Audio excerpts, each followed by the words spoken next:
En esta parte número 32 ya de las puertas dimensionales vamos a hablar sobre la segunda parte que quedó inconclusa sobre la Virgen de Guadalupe, pero además vamos a ver un repaso a noticias de actualidad vinculadas con todo este tema que estamos tratando aquí. 101, portal dimensional. A ver si recordáis que estuvimos hablando sobre portales dimensionales basados en números, y que el 101 decían que era un portal dimensional. Pues bien, es curioso que precisamente la agencia española que preparó lo del Twitter del Papa se llama 101. Yo no sé si verdaderamente ha sido una casualidad o no que se llamen así, o es que realmente estas personas creen en algo. Están vinculadas bastante con el Vaticano, son colaboradores habituales por otras cosas también. Bueno, ahí está, ¿no? Es una cosa que llama la atención. A las 10:57 fue precisamente el momento en que se lanzó ese Twitter. 1 y 01 y 5 son 6 y 7, 13. Fue precisamente en una cantidad que da 13. Pero bien, sigamos, porque no sabemos si realmente se llaman 101 por esto o a saber por qué otro motivo, pero llama la atención que sea precisamente así. Hablemos sobre cinematografía. Lo que vais a ver ahora es un listado de películas con su sinopsis pertinente, de películas que han salido o van a salir en breve durante este año, y que veréis que curiosamente hay una gran cantidad de ellas que están versadas en los temas que hemos venido denunciando, o en algunos de los temas que hemos venido denunciando desde las puertas dimensionales. O Apóstolo, la sinopsis: un convicto recién fugado de la cárcel tratará de recuperar un botín escondido años atrás en una solitaria y apartada aldea, pero lo que allí encontrará supone una condena incluso mayor de la que huyó. Siniestros ancianos, extrañas desapariciones, espíritus, un peculiar sacerdote y hasta el mismísimo arcipreste de Santiago cruzarán sus caminos en una historia de terror, humor y fantasía. Dicen que no es recomendada para menores de 7 años. Y yo me pregunto entonces si es recomendable que te influyan estas cosas en la cabeza a partir de 7 años. Bueno, pero ya veis, esta es una, id contando las que van apareciendo. Doy las gracias, por cierto, a la persona que me pasó este listado, porque realmente es para tener en cuenta. Ya habéis visto la portada también, ¿no? The Host, la huésped, la sinopsis: la Tierra ha sido invadida por unos seres que se alojan en el cuerpo de los hombres y controlan sus mentes, etcétera, etcétera. De la misma autora de Crepúsculo. Posesión infernal, Evil Dead. La película nos mostrará 5 amigos que se alojan en una cabaña de Tennessee para así ayudar a una de los amigos que se encuentra en rehabilitación por drogas. Estar sin sus drogas la convierte en una persona agresiva, lo que llevará a sus amigos a no darse cuenta de que en realidad está poseída por demonios que fueron desatados al leer el Necronomicon, etcétera, etcétera. No se vayan, aún hay más. This is the End. ¿Qué nos dice aquí? Durante una fiesta que se celebra en la casa de James Franco, Seth Rogen, Ray Baruchel y otras celebridades se enfrentan al apocalipsis. Ripped, un policía muerto hace un pacto con Dios, se compromete a trabajar durante 100 años a cambio de encontrar a quien lo mató. Vale, pues fenomenal. Guerra Mundial Z, adaptación de la novela de Max Brooks que describe las claves tecnológicas, militares, sociales, económicas y políticas en la lucha de la humanidad para evitar su extinción frente a los muertos vivientes, a los zombies. Otra, extraterrestre, una marcianada, etcétera, etcétera. Sí, será de cachondeo y tal, pero las temáticas van saliendo. 88.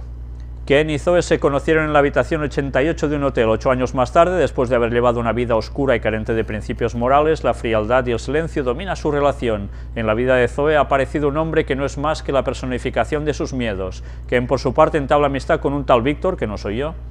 Finalmente, Ken propone a Zoe revivir el comienzo de su relación en la misma habitación donde se conocieron, la 88, pero también de malos rollos. Exorcismo en Georgia.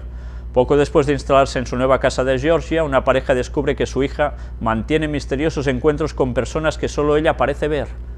La situación se complica cuando también los padres son testigos de extraños fenómenos alrededor de la casa que sugieren un escalofriante misterio que ha mantenido en secreto durante generaciones. Ya veis qué temáticas, ¿no?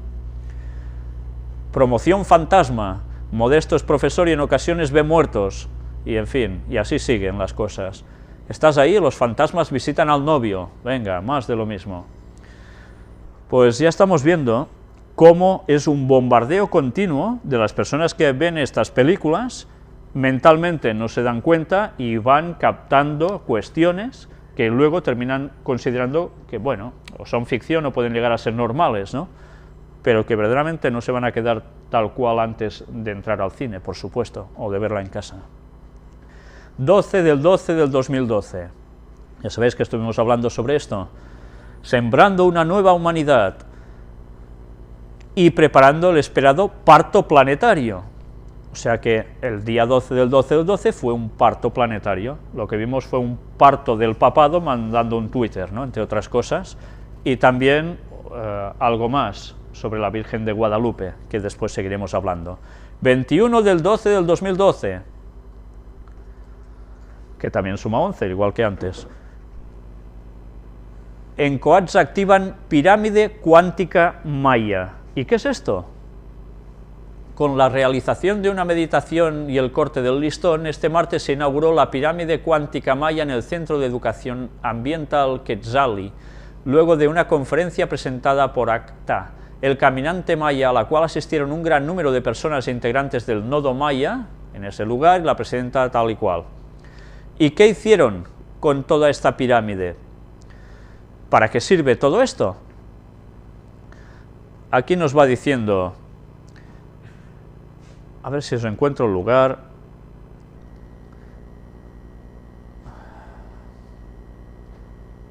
Además, en dicho evento, Lucero de Ruiz agradeció a Quetzali y a la presidenta de la fundación por permitir instalar la pirámide y explicó que el logotipo que entregaron a los participantes consta de 4 esferas y un triángulo, evocando un vector en equilibrio, reflejando el legado que los mayas fomentan en las tierras sagradas. Incluye el símbolo de la bandera de la paz, quiero, puedo y soy pacífico, el ojo que todo lo ve, de 1 minuto por México, un indalo y el planeta Tierra rodeado de un arco iris.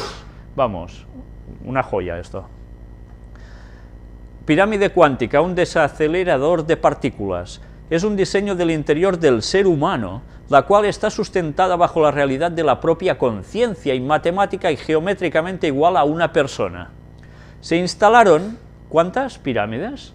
13 pirámides cuánticas, desde el sur de Estados Unidos hasta Mérida, Yucatán, con la finalidad de que incrementen su campo de acción, las cuales están hechas con base a los experimentos científicos que se realizan. Ya veis cómo están vinculando la ciencia, los conocimientos científicos, con el mundo esotérico, de un modo impresionante y que está colando a tantísima gente. Pues bien, ya veis hasta qué punto todas estas cosas ya la gente las está viendo como algo, bueno, no, sí, es así y ya está. Pues no, no es así. Lo que nos están mostrando es que cada vez más personas se están uniendo a cosas que realmente no saben a qué les está llevando esto. Y hablan una vez más que no era el fin del mundo, es una nueva era, un cambio de conciencia, etcétera, etcétera. Y aquí tenéis, conectados con la Antártida, 21 de diciembre del 2012. Seguimos caminando y van hablando siempre sobre conciencia y divinidad. Claro, se entra en esa nueva etapa. Y mirad lo que nos dice aquí. Como nos habían dicho, el sonido era la base de la creación. El sonido, la base de la creación. En la Biblia se habla de la palabra. Siempre mirad qué conjuntamente pasa una cosa con otra. Y por eso debíamos recrear la frecuencia mediante el sonido. La música fue la clave, pues para que las activaciones de los 7 chakras planetarios integrasen la esencia de la humanidad y la Tierra en el útero de la gran mujer, desde donde irradiarán en la conciencia para dar paso a la gestación de algo nuevo. Ya veis qué vocablos están utilizando. Y toda esta gente que veis aquí consideran que esto es así. Bueno, y hay muchos más. Gratitud infinita por dar inicio a este paso que nos impulsó a dar el siguiente y último a los pies de la Madre. Bueno, todo siempre con el asunto de conciencia, divinidad del ser. Se mezclan una serie de conceptos que nos vienen a decir que nosotros en el fondo ¿qué somos? Seres divinos. ¿Y qué se espera con todo esto? Pues bueno, ya os lo podéis imaginar. En los siguientes días publicaremos las intenciones y preparativos para que todos iniciemos el nuevo ciclo galáctico alineados con nosotros y la Tierra. Toma. Y estos conceptos van fraguando en la gente, van entrando. Cerebro y mística. Mirad este artículo que apareció en Muy Interesante, es una revista, donde nos dice, buscando a Dios en el interior del cerebro. Soy Dios. Esta es una de las frases que el joven John Sharon solía decir a sus vecinos cuando sufría una de sus crisis epilépticas. De forma inesperada se veía inmerso en una sensación de omnipotencia y en la creencia de poder guiar al resto de los humanos cual profeta.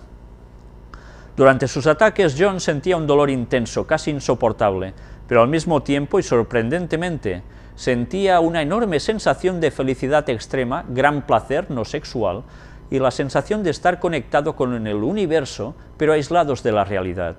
Gran parte de los casos comienzan con una alucinación simple, una luz brillante, y progresan hacia alucinaciones complejas generalmente de tipo religioso como ángeles, Cristo, el cielo o el infierno. El propio Dostoyevsky experimentó este tipo de alucinaciones y sensaciones, y las describió a través de varios de sus personajes literarios, razón por la que este tipo de epilepsia ha recibido su nombre. Otros personajes históricos, como Teresa de Jesús o Juana de Arco, podrían haber sufrido esta patología según diversos autores. Más frecuentes en el hemisferio derecho. Lo que sí parece claro es que este tipo de crisis relacionadas con la experiencia religiosa suele localizarse en los lóbulos temporales del cerebro y con mayor frecuencia en el hemisferio derecho. De hecho, según los estudios de la Universidad de California, las personas con epilepsia del lóbulo temporal tienen una respuesta emocional más elevada ante palabras como Dios, lo que podría significar que tienen una propensión hacia los sentimientos religiosos. Según Ramachandran, podría incluso parecer que existe en nuestros cerebros toda una arquitectura destinada al procesamiento de información religiosa. Son interesantes las investigaciones de la Universidad de Montreal con un grupo de monjas carmelitas. Utilizando resonancia magnética funcional, se estudió su actividad cerebral mientras se encontraban en lo que denominaron unión subjetiva con Dios. Los datos mostraron un aumento de la activación en áreas orbitofrontales, temporales y parietales derechas, así como en parte del sistema límbico y el tallo cerebral. También ha existido un acercamiento a otras formas de espiritualidad, como la de los monjes budistas del Tíbet, expertos en meditación, quienes también muestran un patrón de actividad cerebral distinto. Sin intención alguna de juzgar o invalidar la experiencia religiosa de cada uno de los mortales, los estudios neurocientíficos intentan comprender de una manera objetiva a la relación entre las personas y la idea de Dios y acercarse así a este aspecto de la humanidad. Este escrito de esta señora neuropsicóloga nos muestra cómo cuando hay estos tipos de manifestaciones cerebrales, hay unas partes del cerebro, en la banda derecha, en el hemisferio derecho, que tienen una activación especial. Con todo esto, ¿qué nos está denotando? Que verdaderamente, cuando hay una comunicación de algo superior a nosotros, se activa precisamente una parte de nuestro cerebro. ¿Cómo es que esto funciona así? La ciencia intenta explicar cosas que quizás más o menos podrá decir, pero que realmente nos da en claridad que cuando se comunica Satanás o se comunica Dios, lo hace a través de nuestro cerebro, que es donde está la lucha por antonomasia en la persona. Un compañero nuestro, que ya ha presentado algún tema sobre asuntos de hipnotismo y demás otros temas, nos habla mucho también, en lo que él muestra, sobre la forma en que nuestro cerebro funciona. Es interesante que repaséis esos temas que él ha presentado, porque podréis comprender mucho mejor toda la serie que estamos emitiendo de puertas dimensionales, porque tiene una gran relación con todo. Y mirad una vez más cómo en la mística católica es muy frecuente encontrar cosas que nos remiten a lo que aquí en este artículo también, en cierto modo, nos habla. ¿Recordáis todos a Santo Domingo de Silos? ¿Os suena? No, a muchos no, pero a otros sí, sobre todo porque hay unos monjes del monasterio de Silos que se hicieron famosos por unos cantos gregorianos que grabaron disco, etcétera, etcétera. Sobre este señor, Santo Domingo de Silos, destacamos: Dios bendecía sus rasgos de generosidad con extraordinarios prodigios. Su liviano equipaje estaba compuesto por textos de temática religiosa y durante año y medio vivió experiencias que nunca confió a nadie, pero que debieron marcar profundamente su espíritu. Era un gran asceta, dado a la penitencia y a las mortificaciones. Lidió ardua batalla contra tendencias que surgían de su interior y también hizo frente a las externas, todo lo cual acentuó su unión mística con Dios. Utilizaba ciertos métodos para tener una unión mística con Dios. ¿Y en qué consistían? Ya lo habéis visto. Aparte de cierto tipo de lecturas, unas experiencias que le pasaban, ¿y qué más? Penitencia y mortificaciones. A través de mortificaciones se acercaba más a lo que él entendía como acercarse a Dios, cuando realmente es todo lo contrario. Haciendo esto no te acercas a Dios, sino precisamente al enemigo, a Satanás. Pero así no era de extrañar que pudiese vivir experiencias místicas. Recibió, entre otros, los dones de profecía y milagros. ¿Verdaderamente esto provenía de parte de Dios? Sin comentarios. Y hablando sobre falsas doctrinas, mirad qué grupo tan curioso: Unity, un sendero positivo para la vida espiritual, y hablan de su filosofía. Ya veis que van unidos, aquí sentaditos todos, con los brazos extendidos, haciendo el qué, pasándose la corriente, ese juego tan famoso. Pues bien, vamos a ver por qué todo esto. Dicen: Dios es espíritu, la fuente amorosa de todo lo que existe. Dios es el único poder, todo bien, omnipresente, omnisciente. Dios es energía divina, creando continuamente, expresándose en toda la creación y apoyándola. En Dios vivimos, nos movemos y tenemos nuestro ser. En Unity, algunas de las maneras en las que hablamos de Dios son vida, luz, amor, sustancia, principio, ley y mente universal. Bueno, esto más o menos es un concepto que pasa bien, ¿verdad? Miramos ahora cuando hablan de Jesús. Creemos que Jesús expresó su potencial divino y demostró a la humanidad cómo demostrarlo también. Vemos a Jesús como un maestro supremo de verdades universales y como nuestro señalador del camino. En Unity utilizamos el término Cristo como lo divino en la humanidad. Jesús es el gran ejemplo del Cristo en expresión, dice aquí. Nos habla de la naturaleza de la humanidad. Cada uno de nosotros es una expresión individual y eterna de Dios. Nuestra naturaleza esencial es divina y, por lo tanto, inherentemente buena. ¿Sí? Mirad cómo ya nos han colado un gol con una facilidad asombrosa, mientras parecía que decían cosas que eran totalmente correctas. ¿Nuestra naturaleza esencial es divina y, por lo tanto, inherentemente buena? Nuestra tendencia es al mal, no al bien. Y si no fuera porque el Espíritu Santo trabaja en nosotros, de buenas no haríamos ni una. Por tanto, esto ya no es una doctrina bien basada. Dice que nuestro propósito es expresar nuestro potencial divino como lo hicieron Jesucristo y otros maestros. Mientras más despertemos nuestra naturaleza divina, Dios se expresará más plenamente en y por medio de nuestras vidas. ¿Ya veis con qué sutileza? Ya te han entrado un concepto. Nuestras enseñanzas, dice: el cielo no es un lugar, sino un estado de conciencia. Creamos nuestro propio cielo o infierno aquí y ahora. ¿Es esto verdad? Entonces Jesús, que ascendió al cielo y está intercediendo por nosotros en el santuario celestial, si es el santuario celestial es que está en el cielo. Jesús está en un estado de conciencia solo y nosotros también y ya está. Mirad cómo es muy fácil mezclar verdades con mentira para que la gente crea auténticas barbaridades doctrinales que los van a llevar al camino de Satanás, no al de Dios.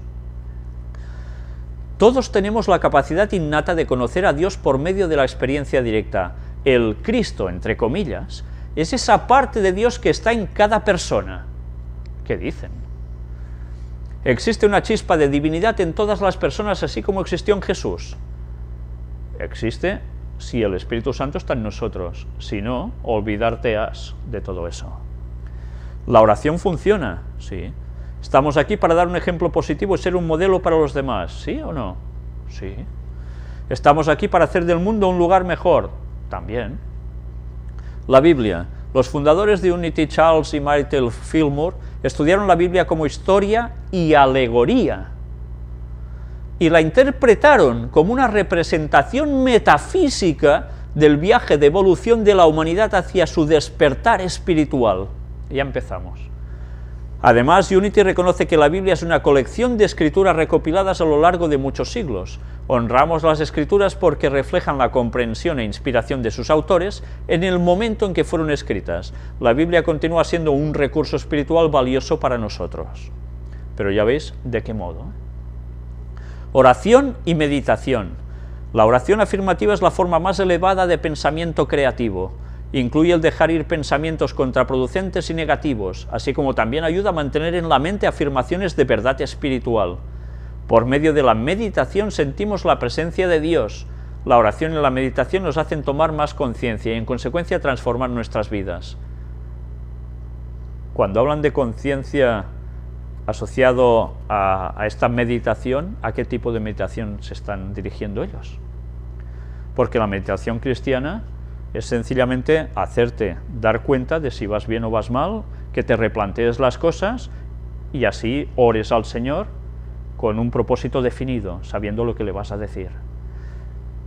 Pero ya veis con qué facilidad los términos pueden ser totalmente traspuestos de un modo en que cualquier persona que dice, mira, estos son cristianos, creen en Dios, creen en Cristo, creen en la Biblia, y te están colando conceptos que son totalmente del mundo satánico. Mirad si debemos mirar y analizar las cosas y no tragarnos lo primero que nos dan. Fundamentémonos en la Biblia, porque va a ser nuestra única base segura para todo lo que nos va a venir encima. Y hablando ahora sobre verdades o no verdades, veamos también los iconos de la Navidad. Y es un artículo extraído también de aquí, de Zenit, donde nos dice algo que a veces no siempre percibimos. En la vida cristiana existen varios modos de rezar: el breviario, los salmos, los sacramentos, el rosario, las devociones populares, y también está la oración con los iconos. Oración con los iconos. El icono es una imagen, por lo general bidimensional, de Cristo, los santos, los ángeles, las parábolas bíblicas o los eventos importantes en la historia de la Iglesia. A través del icono contemplamos el amor de Dios por el hombre y proclamamos su gloria y sus misterios. Éxodo capítulo 20, ¿qué nos dice el segundo mandamiento? No te harás imagen ¿de qué? De lo que esté arriba en los cielos, abajo en la tierra, etcétera, etcétera, para adorarlo. Patam, el icono, y ellos nos dicen imágenes de Cristo, los santos, etcétera, etcétera. En la Iglesia no existe una teología sobre los iconos. En la Iglesia oriental, la principal forma de veneración de los iconos se encuentran en el iconostasio, pared con los iconos, que se encuentra en las iglesias del estilo bizantino. Por lo tanto, en todas las épocas del año litúrgico, los iconos decoran las iglesias y le ayudan a la gente a entrar en el misterio salvífico de Dios. Junto al icono que representa la encarnación, Dios que se hizo hombre, podemos orar y reflexionar. Ya veis, instan a orar con los iconos. Inmediatamente nos llama la atención la figura de María, que está en el centro y nos indica al niño Jesús. Esto debemos tenerlo presente. Cuando hay iconos, están dispuestas las piezas que nosotros vemos allí en una cierta forma, para transmitirnos unos ciertos conceptos que nosotros, a simple vista, no siempre percibimos. Y mirad qué nos dice, ¿qué está en el centro? ¿Jesús o la Virgen María? ¿Lo habéis visto? La figura de María que está en el centro y nos indica al niño Jesús. Es María la que está en el centro como protagonista indicando al niño Jesús, pero la pieza principal es María. Y notamos la presencia de la figura de San José, de los Reyes Magos y de los animales que están detrás del niño Jesús. Estos son actores secundarios, por decir algo, ¿vale? Los iconógrafos presentan a María en el centro del icono para subrayar la importancia de su rol en el misterio de la encarnación y en el proyecto salvífico de Dios hacia toda la humanidad. ¿Habíais percibido esto cuando veíais un icono de la Virgen María en un pesebre, etcétera, etcétera? Pues esta es la explicación de por qué está todo diseñado en ese modo. Porque tú inconscientemente te quedas con el papel de la Virgen María como el verdadero centro para llevarnos a la salvación. Pero también para enfatizar la grandeza de María, al obedecer a Dios, cuando en la Anunciación dijo sí al ángel Gabriel. Ahí está, en verdad, engrandecer la figura de María por sobre todo. A Dios encarnado en las vísperas de la vigilia de Navidad le rezamos. ¿Qué te ofrecemos, Señor Jesús, porque hayas venido al mundo por nosotros? Cada criatura del universo que has creado te presenta su gratitud. Los ángeles la alabanza, los cielos los planetas, los Reyes Magos los regalos, los pastores la exclamación, la tierra y la naturaleza salvaje el pesebre. En cambio nosotros te presentamos una Madre Virgen por eso, oh Dios, ten misericordia de nosotros. O sea, nosotros presentamos como humanos a la Virgen. Bueno, qué cosas. Cuando es Dios el que lo selecciona todo y utiliza a una mujer para que se pueda producir la encarnación, a una muy buena mujer, por cierto. En cada icono sobre la Natividad y en todos los iconos de María, encontramos siempre 3 estrellas. Mirad qué detalles interesantes. Una en la frente y 2 sobre sus hombros, para indicar el estado de virginidad antes, durante y después del nacimiento de Jesucristo. ¿Verdaderamente podemos saber si la Virgen fue madre después de tener a Jesús también, teniendo otros hijos? Si nosotros nos hemos de fiar de lo que ellos quieren simbolizar con estas 3 estrellas, el antes, ahora y después, hemos de decir que no. No lo sabemos. No ha quedado registro si realmente, cuando en la Biblia se habla de los hermanos de Jesús, se refería a que eran los hermanos que José había tenido en un anterior matrimonio, si eran los primos, que también se llamaban hermanos, o que realmente María y José tuvieron otros hijos después de Jesús. No lo sabemos, pero ellos ya dictaminan que automáticamente que nanay, que no. Vemos que los sentimientos y la mirada de María son un poco tristes y humildes al mismo tiempo para indicar que ella tenía conocimiento de la pasión de la cruz. No vais a ver nunca a la Virgen María pasándoselo pipa con el niño allí pequeño, no.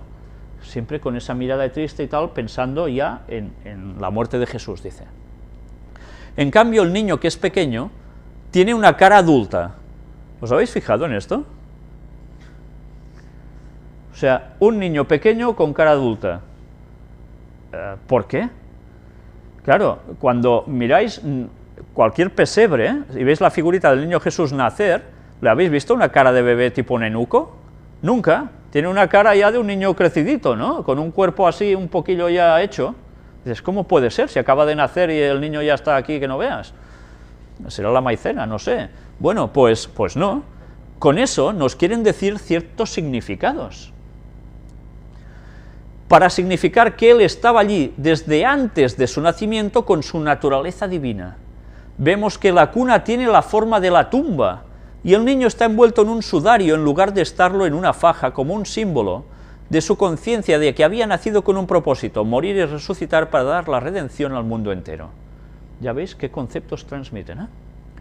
En el icono hay 2 animales, el buey y el asno, que nos recuerdan la profecía de Isaías. El buey conoce a su dueño, y el asno el pesebre de su amo. pero Israel no lo conoce, mi pueblo no tiene discernimiento. De aquí se basaron para que en el pesebre apareciese la mula y ¿qué más? El buey. Basados en este texto. No sabemos si realmente esto se aplica al momento del pesebre o no, pero bueno, es el concepto que ellos cogieron para hacerlo así. Y que curiosamente el Papa, ya sabéis que ha dicho que buey y asno, tararí que te vi. San Gregorio Nacianceno relaciona el buey con los judíos, que están unidos con la ley, y el asno con las naciones que viven bajo el peso de la idolatría. Bueno, tampoco podemos dejar de ver la figura de José, que en algunos iconos antiguos es representado con un ojo mirando a María, mientras otros iconos le han presentado junto a un viejo jorobado, que es el diablo tratando de tentarlo con malos pensamientos sobre el embarazo de María. ¿Cómo puede ser? José ya le fue anunciado por el ángel lo que iba a acontecer, por tanto no se puede representar a José así, en ese modo, cuando él sabía bien las cosas, y en cambio se lo presenta con esas dudas que un diablo tentándolo allí en este sentido. No, esto tampoco es así. Grupos más o menos numerosos de ángeles cantan mirando hacia el cielo y la tierra, gloria a Dios en las alturas y en la tierra paz a los hombres que él ama. Ellos representan la naturaleza angélica que acude para asistir al evento extraordinario. Ellos le avisan a los pastores que ha nacido el Salvador del mundo y a los Reyes Magos les aconsejan que no vuelvan a lo de Herodes. Separado del grupo, en la parte superior derecha, un ángel intenta hablar con un pastor. El ángel es tranquilizador. No temáis, he aquí que os traigo una hermosa noticia, llenará de gozo a todo el pueblo. Hoy ha nacido en la ciudad de David el Salvador, que es Cristo Señor. Esto les servirá como indicación, encontrarán a un niño envuelto en pañales. Encontramos incluso a los Reyes Magos, con sus vestiduras sacerdotales, que le llevan regalos al niño Jesús. ¿En la Biblia se habla de Reyes Magos? ¿O se habla de magos de Oriente? No dice que fueran reyes. En cambio, ellos han colado el sistema de que eran Reyes Magos. Melchor, oro, como símbolo de la realeza de Jesús. Baltasar, el incienso que representa la divinidad. Y Gaspar, la mirra que anunciaba el sufrimiento redentor del Hijo de Dios. Bien, hay algo que aquí nos explican, y que Elena White sí explica. Ella dice de que estos tres regalos, tres presentes que les ofrecieron a los padres de Jesús, fueron dados para que se pudiesen mantener y fueron utilizados cuando tuvieron que huir a Egipto para salvar al niño. Gracias a esto subsistieron los padres de Jesús. Mirad cómo esto ellos no lo cuentan, porque no tienen el espíritu de profecía. El icono no tiene solamente la finalidad de presentarnos los detalles de un evento histórico, sino de hablarnos del misterio de la salvación divina. Por lo tanto, el icono une dos temas, uno histórico real y otro, la teología de la Iglesia. Y tanto la teología de la Iglesia, porque ya habéis visto el papel que le dan a la Virgen María, que para nada es lo que realmente fue en verdad. El icono está siempre lleno de símbolos y explicaciones sobre un evento, pero al mismo tiempo es un instrumento que durante la oración nos ayuda a conocer y orar junto a la vida de Jesús, María y los santos. ¿Veis? Una vez más. Aprendiendo de ellos el camino de la santificación y el amor a Dios Padre, Hijo y Espíritu Santo. ¿Qué forma de meter siempre a María entre la divinidad? ¿Qué forma tan impresionante? Satanás ha hecho muy bien su papel, y a través de esas simbologías sigue cautivando a los niños desde pequeños haciendo pesebres. Y ahora vamos ya, sin más, a continuar con el tema donde lo dejamos sobre la Virgen de Guadalupe. Aquí detrás veis esa imagen que está en ese manto que llevaba el indio Juan Diego, que quedó así reflejada. Pues bien, mirad esto que veis aquí, a la izquierda, la Virgen de Guadalupe. Pero, ¿os habéis dado cuenta de qué lleva o sobre qué está la Virgen? Es la media luna. En artículos religiosos podéis comprar, si queréis, una media luna, y aquí, porque es pequeñito, quizá no lo veis, en el medio de la media luna hay la M de María. Y por si fuera poco, curiosamente, ¿quién tiene el mismo símbolo? Los minaretes islámicos. ¿Comprendéis ahora por qué la Virgen es un punto de nexo en comunión del cristianismo con el mundo del Islam? Si alguna vez llega a parecerse la Virgen, entendedme, Satanás haciéndose pasar por la Virgen, en el mundo islámico, ¿no van a ser también engañados? Mirad cómo puede fusionar con una sola aparición dos conceptos que parecen antagónicos, cristianismo e islam. Y además, cuando hay una Virgen llamada Fátima, por si fuera poco, que es devoción también para el mundo del Islam. Porque, ya sabéis, la hija de Mahoma, ¿cómo se llamó? Fátima. Vamos a ver ahora un vídeo, que es donde terminamos la anterior vez. Vamos a ver cómo se habla de que en el manto de la Virgen hay unas estrellas que son como una partitura musical que vais a ver hasta interpretada. Y esto nos va a dar pie a otro vídeo que veremos después, que es realmente muy, pero que muy interesante. Lo prometido es deuda. A continuación conocerá los resultados de recientes investigaciones hechas a la tilma de San Juan Diego. Es un trabajo realizado por seguidores del llamado Códice Guadalupe. Le adelanto que las estrellas del manto han revelado una hermosa pieza musical. Conózcala aquí en exclusiva para el público de Extra Normal.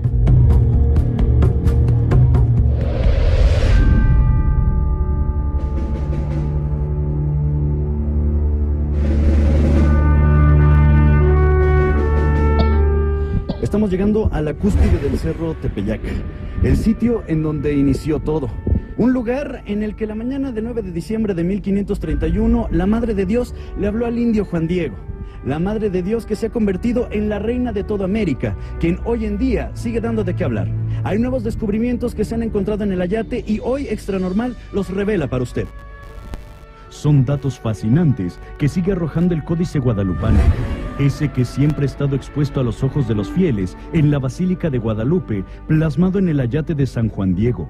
Este lienzo, en pleno año 2009, no deja de ser analizado a través de minuciosos estudios. Nos empieza a dar otra información nueva, que viene siendo las ubicaciones de lo que nos dice el manto de Nuestra Señora de Guadalupe y el vestido. El manto para los aztecas era el cielo y el vestido era la tierra. Extra Normal en investigaciones pasadas le presentó el estudio realizado al Ayate de San Juan Diego, mismo en donde se mostró la exacta ubicación de las estrellas del manto que cubre a la Virgen de Guadalupe. Estrellas que coinciden en su ubicación con la posición exacta de la bóveda celeste justo en el momento de la aparición, allá en el año de 1531. Pues le resultará sorprendente saber que las estrellas siguen arrojando datos a los científicos. Con el estudio de las estrellas nos empieza a dar ubicación del norte y el sur. Y nos empieza a dar un lineamiento de ubicación geográfica en la República Mexicana. Es algo muy interesante porque vemos que es una foto tomada en el 2007 por la NASA, ¿sí? O sea que no hay manipulación ni nada, sino es un hecho real totalmente, que las principales flores cerros que lo tiene la Virgen de Guadalupe, que son 9, ¿sí?, están acomodadas en la República Mexicana impresionantemente perfectas. Vamos a ver desde el Paricutín, desde Valle de Bravo, Cofre de Perote, Iztaccíhuatl, el Popocatépetl. O sea, hay varios cerros que nos llaman mucho la atención. Y el pico de Orizaba queda exactamente en una estrella de Guadalupe. En la frente de Guadalupe está la Gloria, en las manos está la Malinche, la flor, una flor que tiene en el vientre de María de Guadalupe. ¿Hacia dónde nos lleva esa flor de 4 pétalos en el mapa de la República Mexicana? Fíjense bien, es al Tepeyac, es impresionante. ¿Qué podemos explicar ahí? Es algo increíble. En 1531, ¿con qué tecnología podían hacer eso? Era imposible. ¿Cree usted que se trate de una casualidad? Extra Normal todavía tiene nuevos y sorprendentes datos por mostrarle, pues otra impactante revelación es el número de estrellas que tiene la Virgen en su manto y el simbolismo que representa. además de la inclinación de su rostro. Nos está dando información cromosómica María de Guadalupe. ¿Cuántos cromosomas tiene el ser humano? Tiene 46 cromosomas, ¿sí? Y la Virgen de Guadalupe tiene 46 estrellas. Otra de las cosas es, ellos, los indígenas, entendían quién era esta señora, ¿sí? De dónde venían. Y que no era la diosa. Ella era una mensajera, era portadora de Dios. Por eso vemos la inclinación de su rostro y está hacia la derecha, ¿sí? Hacia la derecha del Padre, ¿quién está? Está Jesús. Entonces, en ese momento vemos esa inclinación, pero también vemos la posición de oración. Recientemente, ella me regaló un descubrimiento. Estábamos haciendo una presentación de la Virgen de Guadalupe y me empezaron a preguntar muchas inquietudes que tenían. Empezó a decir el diseñador Juan Carlos Reyes 23.5. 3 veces, 23.5. ¿Y qué era ese 23.5? Yo no entendía. Hasta que el astrónomo me lo aclaró. El 23.5 grados es la inclinación que tiene la Tierra, ¿sí? Sin esa inclinación no se genera la vida, ¿sí? Gracias a esa inclinación se generan las estaciones del año, podemos ver las estrellas, podemos tener vida porque no hay un calentamiento solamente en un solo lugar, sino es variado, por eso conocemos las estaciones del año. Se nos ocurrió aplicar esa inclinación sobre María de Guadalupe. Le aplicamos un eje, ¿sí? Se le puso el eje y se le aplicó el 23.5 grados. ¿Qué crees que pasó? Se acomodó perfectamente, ¿sí? Y sus ojos eran el Ecuador, ¿sí? ¿Quién pudo haber hecho eso antes? Ni había esa información, ¿sí? 23.5 grados es algo contundente, porque nos está dando información ya astronómica. Otro impresionante hecho relacionado con la Virgen de Guadalupe ocurrió durante la celebración de una misa especial en la Basílica. Un hecho del que poco se supo, pues la información nunca fue publicada, al menos en México. Exactamente, precisamente el tiempo en que se destrabó el aborto en la Ciudad de México sucede algo que nos estruenda a todos. Exactamente ese día sucedió algo. Se acomodó una luz exactamente en el vientre de María de Guadalupe. María de Guadalupe está preocupada. Tenemos que defender la vida. En el mes de mayo del 2008, el investigador Fernando Ojeda Llanes, quien se encontraba estudiando a la Virgen de Guadalupe, descubrió que, visto de manera horizontal, el acomodo de las estrellas del manto asemejaba notas musicales en un pentagrama. Emocionado, interpretó una partitura que extranormal se dio a la tarea de llevar con un reconocido músico, el cual opinó acerca de la melodía escrita en el manto. Es una transcripción válida dentro de la creatividad misma del hombre. La partitura misma no es una partitura común, por así decirla, y yo considero, bueno, viniendo esta partitura de la tilma de la Virgen de Guadalupe, pues considero que en su momento podríamos dar un tratamiento de este enigma, de este misterio precisamente. Le pedimos al músico Joel Juanqui que aplicara sus conocimientos al interpretar la mística partitura. Este fue el resultado. Aquí tenemos la partitura que nos proporcionaste, Alberto, y en el cual podemos observar de manera horizontal la percepción de las estrellas que se encuentran en la tilma. En un momento nosotros podríamos percibir la imagen de la Virgen de Guadalupe en el centro y sobre el halo del universo, que es prácticamente lo que significa, se encuentran esparcidas las diferentes estrellas que están transcritas aquí como notas musicales.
tranquilísima, es una música relajante.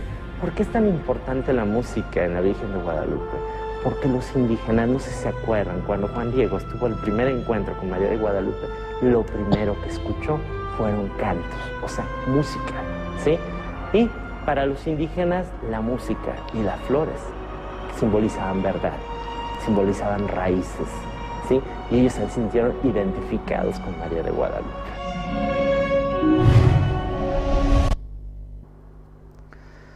Ya habéis visto qué cosas tan sorprendentes que surgen a raíz de un análisis de todo lo que representa la Virgen de Guadalupe.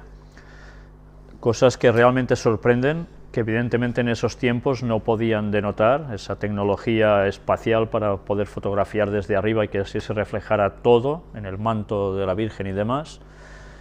Pero hay algo con lo que realmente me quiero quedar, y es sobre todo con la parte final, en las cuales nos hablan de que las estrellas son, en cierto modo, una forma de música que luego se contempla en una partitura y se puede tocar.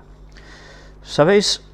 Hay algo que a mí, particularmente, me ha llamado la atención durante muchos años, y es una serie de textos bíblicos que nos hablan sobre la alabanza a Dios. Cuando siempre nos damos cuenta, y así lo hemos podido demostrar en toda esta etapa de conferencias, de cómo Satanás siempre plagia las cosas de Dios y las lleva a su terreno, había algo que a mí siempre me había hecho pensar y mucho.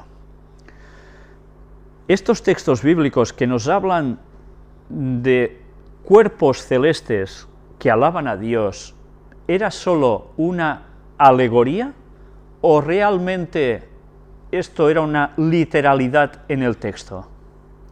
¿Dios es tan grande que es capaz de hacer música de los cuerpos celestes para que lo alaben también?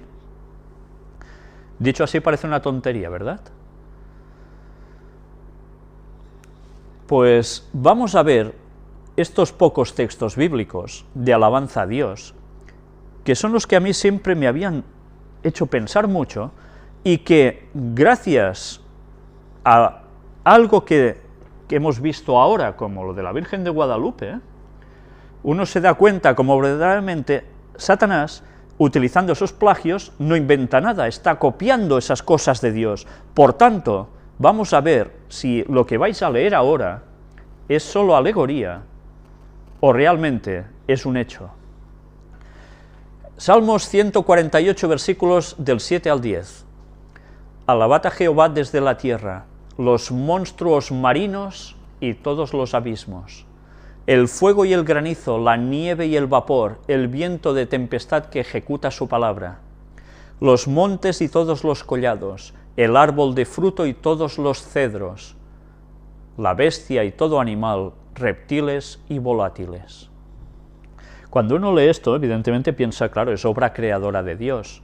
Y incluso Elena White habla también del canto de los pajarillos, que son como alabanza a Dios.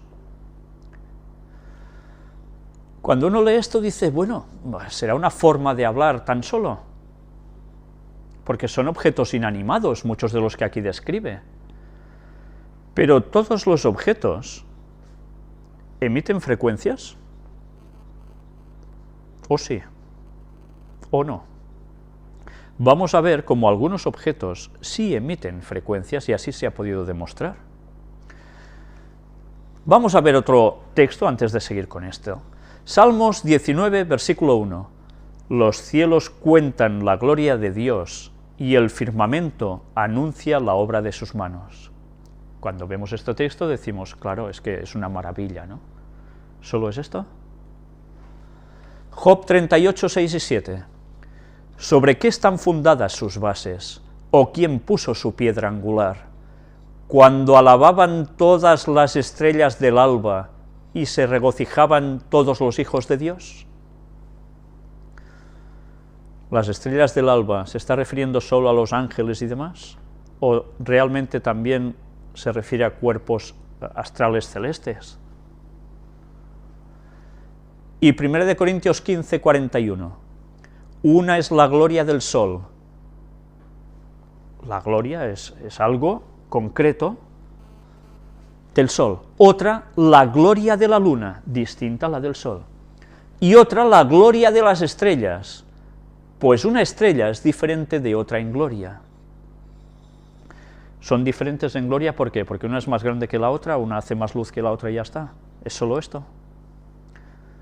¿O es que pueden emitir una serie de resonancia electromagnética que varía de la una a la otra y que puede ser dado como una sintonía?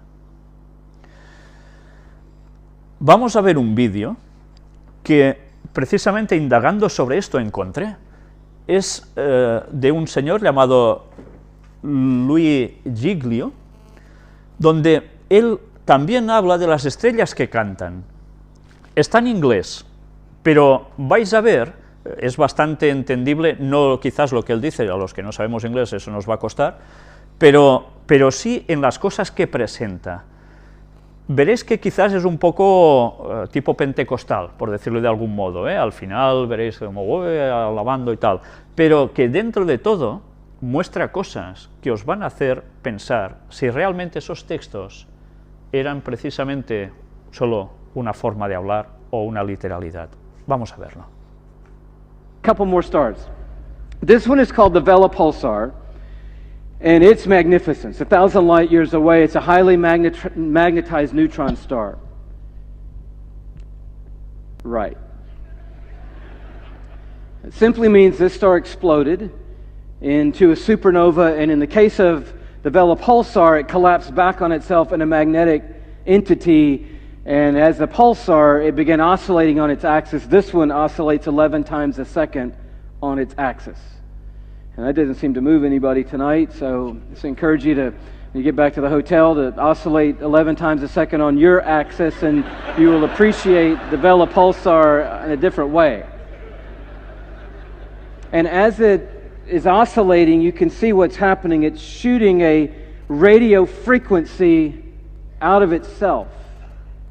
And so not only do we have this amazing photograph, but we're determined to hear somebody speaking to us, and so through SETI and other highly advanced electromagnetic telescope programs, we're listening to the universe day and night. And I don't know if you know this or not, but when I say we, I mean we as in your tax dollars are paying large sums of money to build radio telescopes that circle the earth to continually listen to see if anybody out there is speaking to us. To date, we have not heard any intelligent life speaking back to us, but we have gotten something for our money, because when they aimed the radio telescopes at the Vela Pulsar, this is what they heard. And this is what this guy does 24/7, day and night, 365 days a year. This is what, from 1,000 light years away, the Vela Pulsar sounds like right now. This is it. Listen to this.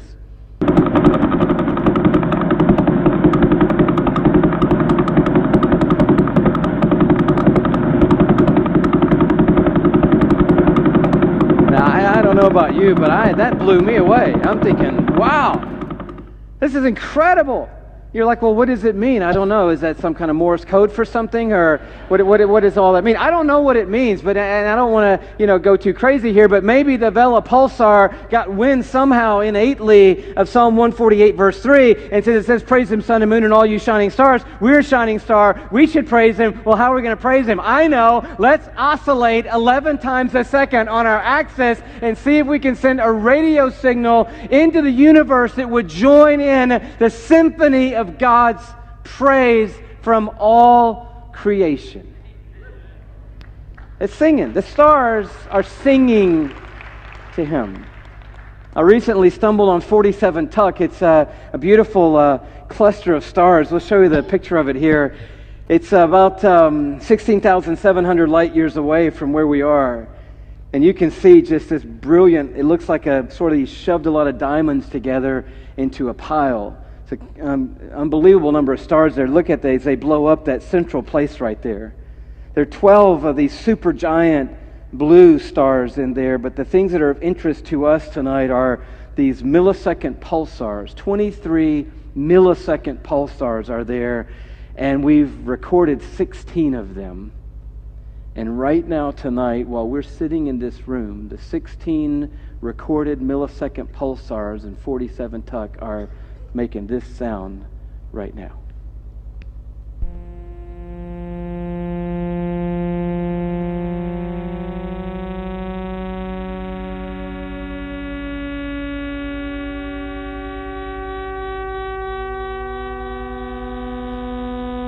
That was a little out of tune.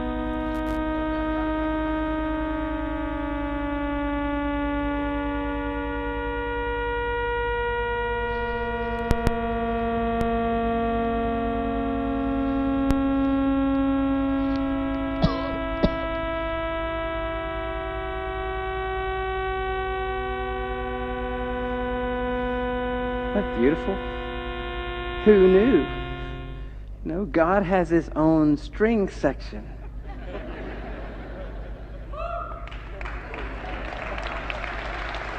Isn't that beautiful? And we just looked at 11 times a second pulsar and 16 millisecond pulsars, and you start seeing Psalm 48 come to life. But look down at verse 7. It says, "Praise the Lord from the earth, you great sea creatures in all deeps.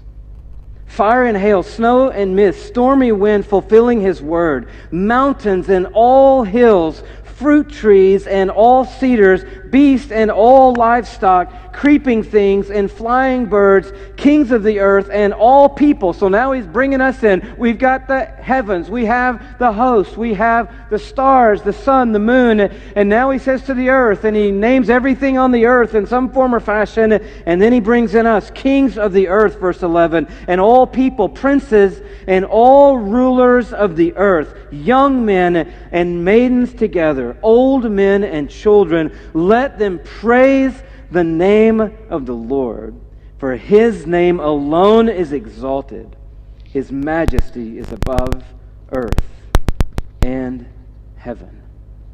I love that He starts with you great sea creatures. We were in Hawaii a few months ago, and it was whale season there, and I was captivated by these giant beasts, and they seemed like they were putting on a show for us. They'd splash up and roll over and spout and blow, and it was beautiful. And as we were talking to some of the natives about the whales and asking all these questions, how do they get here every year, and how do they know to come to the same place to have their young, their offspring, and how do they know how to journey? And he said, the whales, one of the main ways they get around is through the whale songs that they sing.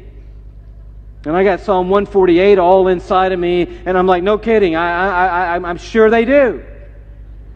And so I got to figure out what the whales sing, and so I start doing a little research, and I go online to find the whale songs, and I just want to bring it to you because some of you living in Minnesota and don't even know where an ocean is, and so the whale songs could sound like this right here. Take a listen.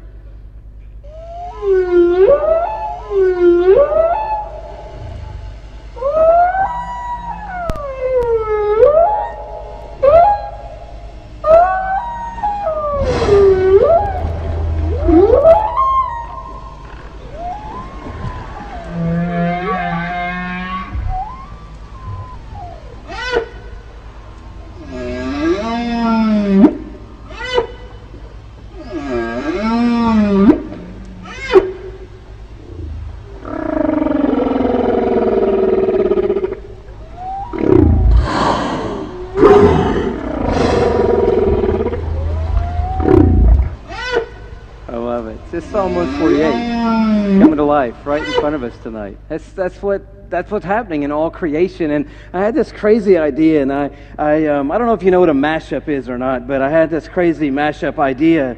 And I started trying to think, what would it be like to be God? Because we so elevate our songs. And this is no comment on what we've sung tonight. I'm a songwriter, and I believe in artists, and I believe in what we do in corporate worship through song and through music, and one of the expressions of our worship. But I don't think we have a clue, because we don't know the expanse of the worship that is continually surrounding the throne of God. And our songs are great, but God isn't banking on our songs, because He is surrounded surrounded by a symphony that's bigger than our wildest dreams tonight. Stars sing and whales sing and the birds fly. And I just tried to imagine what would it sound like if you could just for a second be God and hear what he hears. And I can't get us there tonight, but I came close. I had a friend who helped me with this little iPad program, and I'm not a DJ, but I just a little thing, just quickly, and I want you to see how this works. I brought this guy in. He's not somebody that we had going already, but I brought one guy in. You should be hearing him by now. I don't know. Are we on? Yeah, if we could get just a little more volume, that'd be great. Thank you very much. Just even a little more volume would be fantastic. Thank you. I'm kind of maxed out here. There we go. This guy, we didn't look at his picture. He's PSR BO329-54. And he's only rotating 1.5 times per second, which is not all that much, but we need him in our little experiment we're going to do here, okay? And then we had the Vela Pulsar. You remember the Vela Pulsar, right? So that's that guy. But that's a little too fast for what we're trying to do, so we're going to slow that down, okay?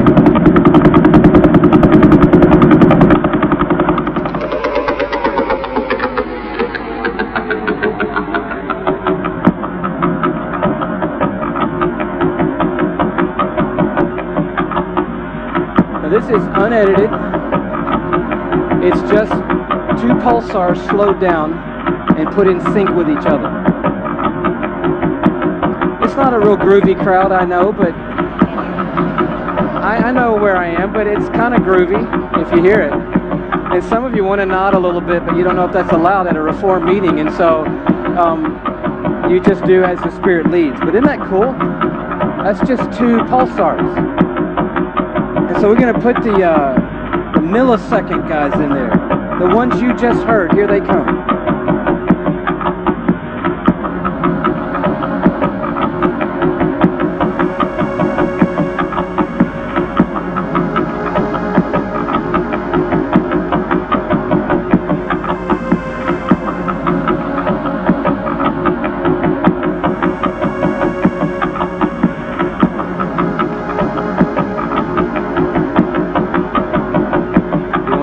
Whales.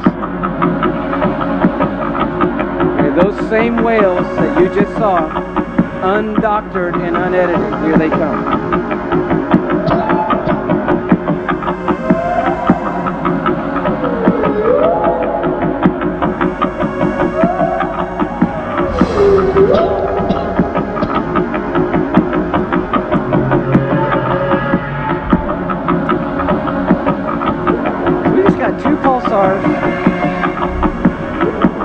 And then 16 others and some whales, and we got something going. But I was asking what you're asking, because some people need it really clear, like what are they singing? And we tried this, and you just got to know this is unedited. We just dropped this on, and this is what happened. This is what they might be singing.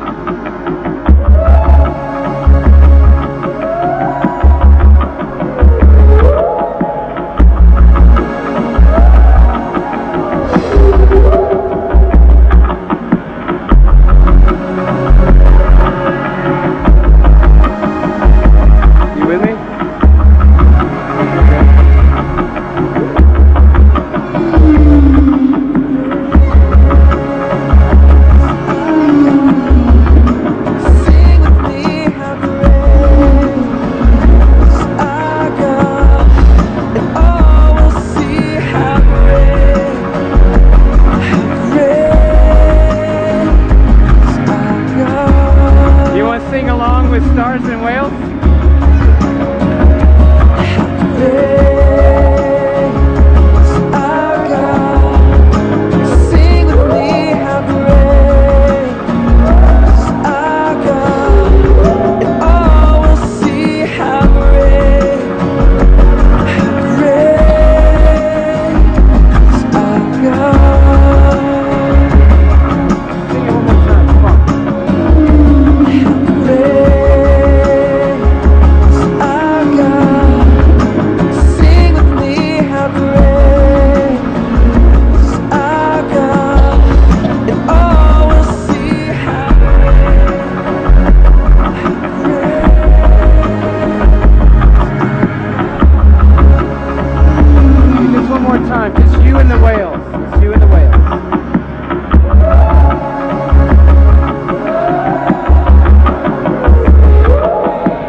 You know, you're like, whoa! What the point is simply this, that God is a God who doesn't need anything, and He honestly doesn't need any of us. He doesn't need a band, He doesn't need a song. He's got a...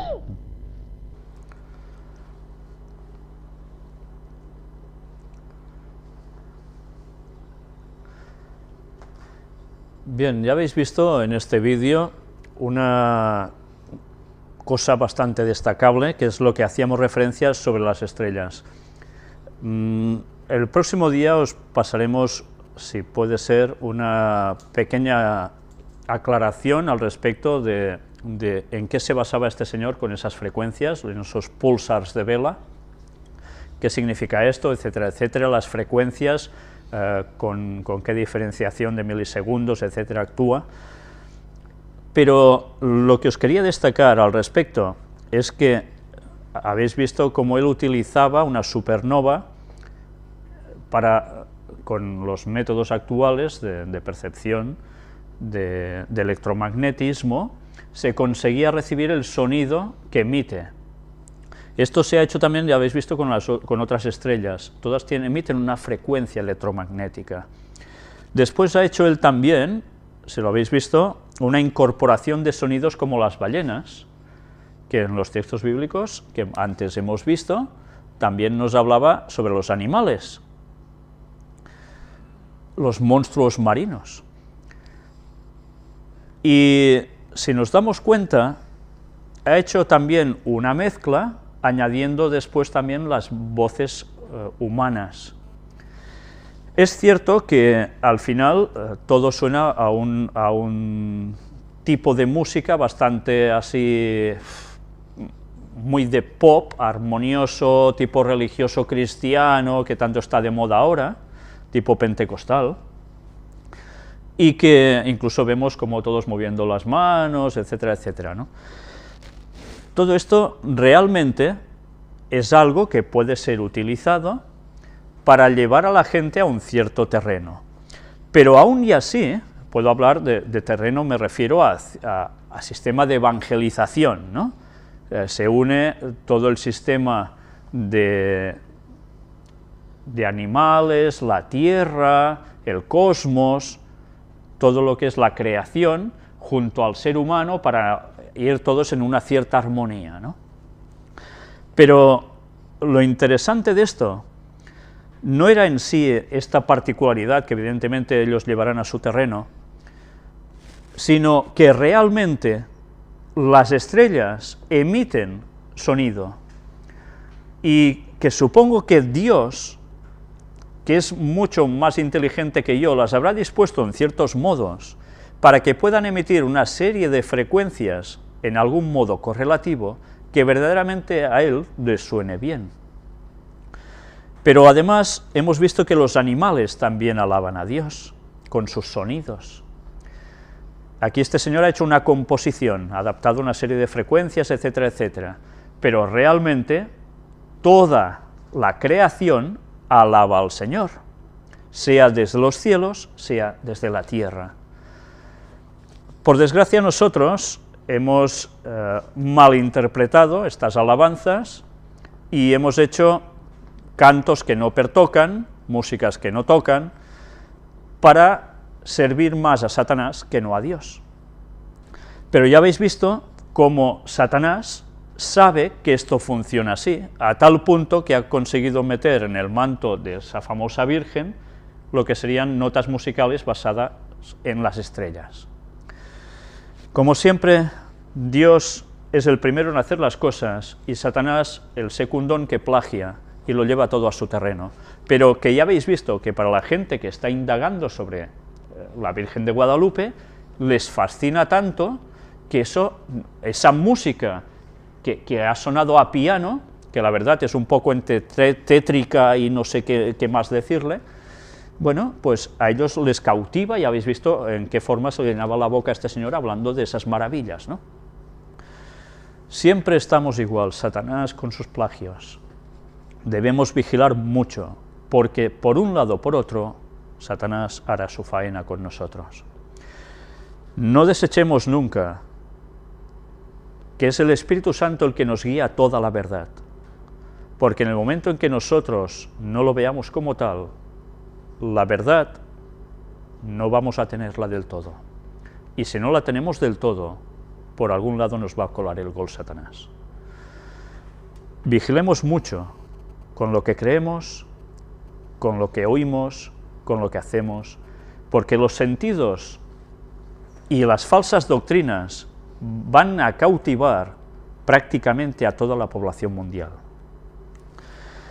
Vamos a continuar con la tercera parte de la Virgen de Guadalupe, destapando lo que hay en verdad detrás, la verdad sobre la Virgen de Guadalupe. Y vamos a sacarla a través de unas pistas que ellos mismos nos han dado antes y que nos ha servido para poder encontrar la auténtica verdad de lo que hay detrás de la Virgen de Guadalupe. Hemos hablado, evidentemente, de lo que ya sabíamos también, que no era una manifestación divina para nada, pero hay una serie de detalles que nos van a llevar a unas conclusiones aún más pertinentes si cabe. Pero bien, con esto os quiero dejar hoy, porque el tiempo ya se nos ha echado encima, y sencillamente, una vez más, recordaros, unámonos en alabanza a Dios, pero en la alabanza correcta, en doctrina, en fe y en música, y como no, en oración y hermandad. Que el Señor nos ayude a poderlo hacer así. Gracias por vuestra atención y hasta la próxima conferencia, si Dios quiere.